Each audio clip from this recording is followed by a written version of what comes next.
On a bitter January morning, an old farmer walked into the grandest bank in Millhaven County and asked for $4,000 to save the only land his family had ever known. The banker turned him away in less than 10 minutes. What happened when that farmer opened a rusted locker sealed since 1971 didn't just change his fortunes. It changed the meaning of everything that locker had been protecting for 50 years. If you've ever been dismissed by someone with a title and a desk, who decided in 30 seconds that you weren't worth their time, this story is for you. Hit that subscribe button. You're going to want to hear how this ends. I was 53 years old the winter the bank said no. I want to be clear about something before I go any further. I am not a man who asks for things easily. My father didn't raise me that way, and the land didn't teach me that way either. 40 years of farming does something to your relationship with asking. You learn to ask only the sky and the soil, because those are the only things that answer honestly. So when I drove my truck into Millhaven on that Tuesday morning in January, when the fields were frozen iron hard and the air had that particular bite that settles into your joints and stays, I had already spent 3 weeks convincing myself it was the right thing to do. The bank was on the corner of Millhaven's Main Street, a wide stone building with brass fittings on the door that always looked freshly polished. I had driven past it 100 times in 40 years and never once gone inside. I wore my good coat, the one I kept in the closet for funerals and important occasions, and I sat in my truck for a few minutes before going in, looking at my hands on the steering wheel. Hands that were cracked and calloused and stained with years of oil and soil in the creases that soap had long since given up on reaching. I wondered if I should have worn gloves. Inside, it smelled of central heating and carpet cleaner. A young woman at a desk directed me to an office at the far end of the room, where a man named Mr. Doyle sat behind a large, uncluttered desk in a suit that cost more than my monthly fuel bill. He was perhaps 40, with the groomed look of a man who had never had dirt permanently embedded in his knuckles. He gestured at the chair across from him without standing. I explained what I needed. $4,000 secured against the farm itself, 480 acres that had been in the Holloway name since my grandfather broke the first ground on it in 1923. I explained that the east irrigation line had failed in October, that without repairs before spring planting, the east quarter would be dead ground for the season, that a dead season on 40% of our acreage would trigger a default on the equipment lease, and that one default would pull everything else behind it like a stone in a current. Mr. Doyle listened to all of this. Then he opened a folder, made a note or two, and told me that the farm's debt-to-asset ratio, in combination with recent commodity price trends, placed the loan outside the bank's current lending parameters. He said it the way you read the weather forecast, as a fact of nature, not a decision made by a man. Then he stood up. The meeting was over. I sat in my truck afterward for longer than I had sat there going in. The heater ran. Outside, a few flakes of snow were drifting down and dissolving on the windshield. I thought about the East Quarter, lying frozen and waiting out there. I thought about my grandfather's name on the original deed, the careful, penciled signature of a man who could barely write English when he arrived in this country and had taught himself with a borrowed dictionary and a lot of winter evenings by lamplight. I drove home. My wife, Ruth, was at the kitchen table with the books open when I came in. She looked at my face and didn't ask. She poured coffee and set it in front of me and sat back down and waited. He said no. I said. She nodded once. Then she said, "There's something I've been meaning to tell you about. Something your father left." I had heard Ruth mention once or twice over the years that my father had spoken of a locker, an old military footlocker he brought back from somewhere that he'd told her he'd sealed in 1971 and never wanted opened until the right time. I had always understood this to be the kind of thing old men say, a story more than a plan. My father had been a man of stories. He died 11 years ago and left me the farm and his tools and a particular way of reading weather by the color of the morning sky, and I had not thought much about the locker since his funeral. Ruth looked at me steadily across the table. "I think," she said, "that this might be the right time." I had no idea what was waiting inside it. I'm glad I didn't. I think if I had known, I would have been too afraid to open it. My father had stored it in the old equipment barn, the one we used for overflow storage and rarely entered in winter. It was on a high shelf at the back, behind a broken cultivator frame and 2 generations of miscellaneous iron. I had walked past it without seeing it for 30 years. Ruth had apparently known it was there the whole time and said nothing, honoring whatever promise she had made to my father. It was a standard military footlocker, olive drab, the kind that came back from the wars in the hands of men who hadn't left anything worth keeping behind. It was heavy with rust, the hinges furred orange-brown, the hasp held shut with a padlock that had swollen in its mechanism from decades of barn cold and heat cycling. I brought it down with considerable effort and set it on the barn floor, and I looked at it for a moment in the gray winter light coming through the dirty window. The padlock gave way with a bolt cutter. The hinges were worse. I had to use a pry bar, working carefully, not wanting to damage whatever was inside. The metal screeched and resisted and finally surrendered with a sound like something that had been holding its breath for half a century, finally releasing it. I lifted the lid. The smell rose first, old paper and gun oil, a particular staleness that belongs to sealed spaces in the passage of time. A wave of it, thick and close, like stepping into a room that had been locked since another era. Inside, packed in careful layers, wrapped in oilcloth and then in brown paper tied with kitchen twine. My father had been a methodical man. Whatever he had sealed in here, he had sealed it properly. I unwrapped the first layer. Maps, hand-drawn on drafting paper that had yellowed but held. I recognized the shape of the land immediately, recognized the creek line and the North Ridge, but the notations on these maps were unlike anything in the county records I had ever seen. Survey markers, water table measurements, and in the bottom right corner of each sheet, in my grandfather's careful penciled hand, a date, September 1924. I unwrapped the second layer, papers, legal documents with court filing stamps creased and fragile. I read the first one slowly, then went back to the beginning and read it again. My mind refused to process what I was seeing. I sat down on the cold barn floor with the documents in my lap and stayed there for a long time. Then I got up and went inside to get Ruth. The documents told a story I had never been told. My grandfather, in 1924, had entered into a formal water-sharing agreement with the county of Millhaven, a legally binding easement that granted the Holloway Farm perpetual water access rights from Crestfall Creek, in exchange for maintaining the northern diversion channel that fed the county's irrigation district. The agreement had been filed, recorded, and then, according to the stamped notation on the covering letter, had vanished from the county records in 1971, the same year my father sealed the locker. There was a letter from my father at the bottom of the crate, not old, not cramped, written in his familiar hand, in the blue ballpoint pen he always used, on-lined paper torn from a notebook. It began, "Son, if you're reading this, the bank has said no. I always knew they would, eventually. Banks say no to farms when it suits them, and they always find a number that sounds like reason. I want you to understand something about these documents. In 1971, the county made an offer to buy out the water easement. It was the same year the Millhaven Development Corridor was being planned. You'll remember, or maybe you won't. You were young. They wanted to reroute the creek channel for the new reservoir project. The easement was the only thing standing in the way. A county official came to me and told me the easement had been lost from the records. He said it like it was an accident. He offered me $1,200 for a quitclaim on something he was claiming I had no legal right to anymore.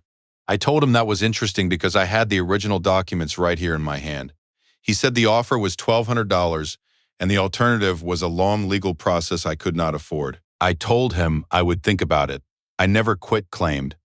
I never signed anything. I sealed these papers away because I knew if I kept them in the house, they would be found and argued over until I was too old and too tired to fight. I'm leaving them to you because you're stubborn enough to do something with them. The easement is still valid. The agreement was never legally dissolved, only lost from the county records. A lawyer can find the original filing in the state archive. The water rights attached to this easement, valued correctly under current water law, are not a small thing. Don't go back to that bank, son. Go to a lawyer first. I read the letter 3 times, then I folded it along its original crease lines and held it in both hands and sat at the kitchen table while Ruth read the documents page by page, without saying a word. When she was done, she looked up at me. Your father, she said, was a more patient man than I ever gave him credit for. The lawyer's name was Arthur Abernathy, out of the county seat, recommended by a man I trusted. He was old, white-haired, With glasses, he looked over rather than through, and a voice like gravel stirred slowly.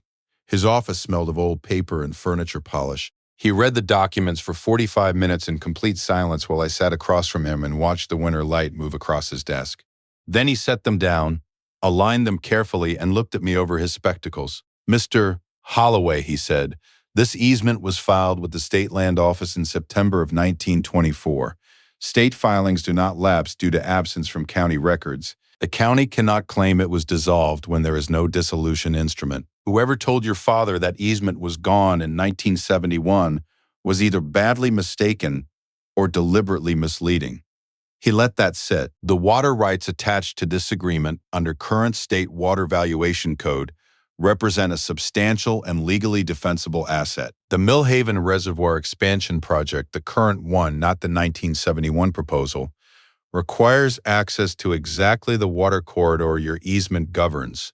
He removed his glasses, polished them with a cloth from his desk drawer. "I believe," he said, "that the Millhaven County Water Authority will be very interested in speaking with you." The next months were a blur of hard physical labor and harder paperwork. I repaired the east irrigation line myself in February in cold that made the pipes brittle and the ground like concrete, working in 2-hour shifts because any longer and my hands stopped cooperating. Ruth kept the books. Abernathy worked the state archive. Our neighbor George Henderson, who had farmed the adjacent quarter for 30 years and shared our creek line, lent his tractor and 3 weekends without being asked, and his wife brought a pot of soup every time she came and left it on the porch without knocking. The county tried twice to offer a buyout. The first offer was $15,000, made by a young man in a county vehicle who drove out on a Tuesday and stood in my driveway looking uncomfortable. The second offer came by certified letter, $75,000 for a full quitclaim on the easement. I sent both answers through Abernathy. Both answers were no. The Millhaven Water Authority requested a formal meeting in April. I drove to the county administration building on a cool, clear morning when the fields were just beginning to show the first thin green of new season growth. I wore my good coat. I did not wear gloves. I sat down across a conference table from 4 officials and their legal counsel, and I set a copy of the 1924 documents in front of each of them. And I waited. The counsel for the Water Authority spoke first. He was a careful man with careful language. He outlined their position, their project requirements, their timeline. He mentioned a figure, $250,000 for permanent easement acquisition. I thought about my grandfather's penciled signature on those survey maps. A man who had taught himself to write English with a borrowed dictionary, who had broken ground on frozen land with a team of horses and no money and no guarantee of anything, and who had nonetheless thought far enough ahead to file a document with the state that would sit waiting for 50 years until it was needed.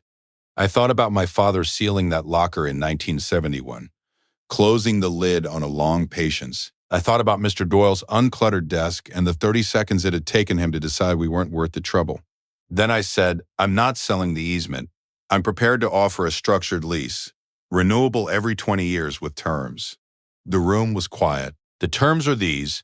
The Holloway Farm and the Henderson Farm retain full water access rights at current rates, regardless of any future pricing adjustments the authority makes to the general district. A community water fund, administered by an independent agricultural board and not by the county, receives 5% of the annual easement fee. And the Northern Diversion Channel, which my grandfather built and my father maintained, and which I have maintained since, receives county funding for upkeep going forward, because it serves the county, not just this farm." The Water Authority Council wrote something down. The 4 officials looked at one another with the particular expression of people running numbers they had not prepared. "We'll need time to review," the council said. "Take what you need," I said. I drove home through the spring fields with the windows down and the smell of new earth and diesel, and something that had no name coming in through the cab. I pulled up to the farm and sat there a moment before getting out, looking at the east quarter, green now, properly irrigated, running exactly as it should be running. Ruth was on the porch. She watched me come up the path and read something in my walk. "How did it go?" she said. "I think it went fine," I said. She nodded. "Coffee's on." Abernathy called on a Thursday morning and read the terms back to me one by one. and I confirmed each one, standing in the kitchen with the phone against my ear and Ruth watching my face. The signing was set for 2 weeks out.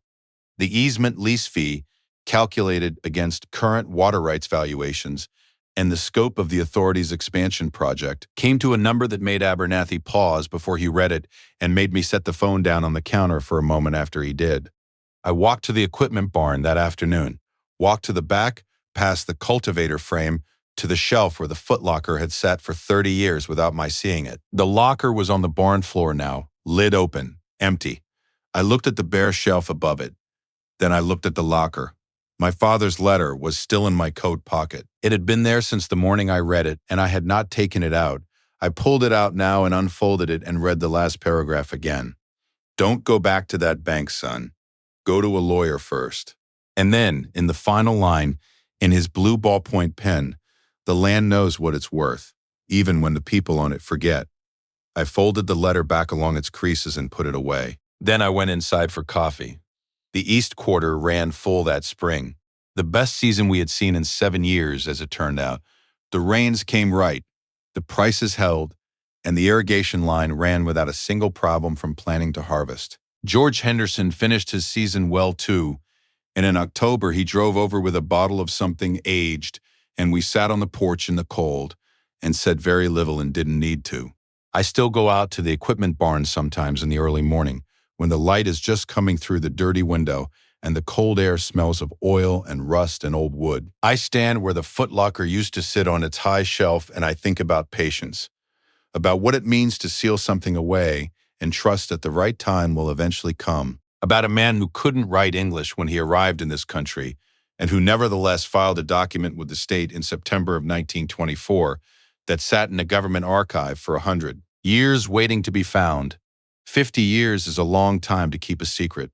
50 years is nothing if what you're protecting is worth protecting. I think about Mr. Doyle's desk, so clean and uncluttered. I have wondered sometimes whether he has thought about that Tuesday morning, about the farmer in the good coat who sat across from him for 10 minutes and then drove away. Probably not. Men like that make 100 decisions a week and remember none of them. That's the difference, maybe. He was making a decision.